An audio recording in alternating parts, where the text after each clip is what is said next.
In this video, we will look at the placement of the components of a sound system. Today we are set up outdoors on a portable stage. Here you can see the stage left racks, which include the monitor and main rack. We can also see the snake, which is the large wheel in the foreground. The snake, as we know, sends the audio signals from the microphones or other on-stage inputs out to the mixing board, and then in most cases return lines on the snake return the mixed and processed signals back to the stage for amplification. We're looking now at the head of the snake.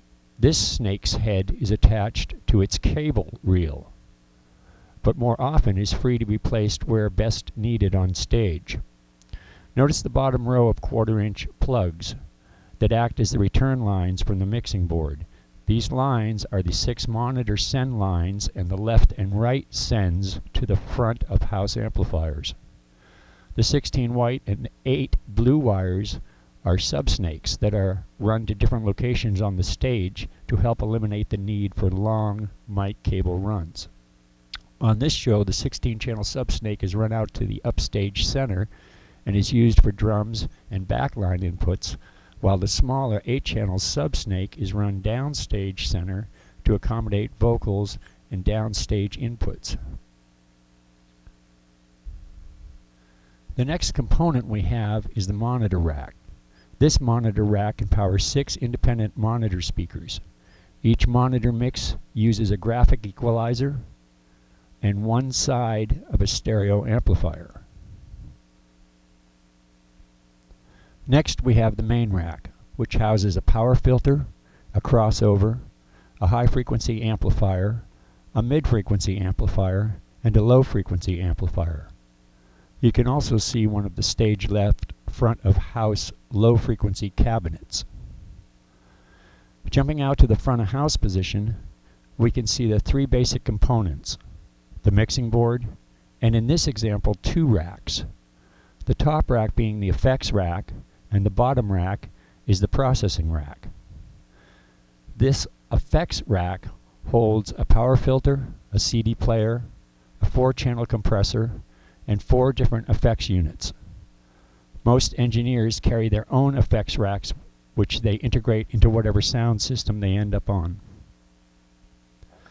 We're now looking at the back of the effects rack. Notice each rack has its own power filter and mouse for verifying power. Also notice the multiple colored cables that all run together and turn into a thicker black cable. These multi-cables are called snakes, and in this configuration are called effects snakes.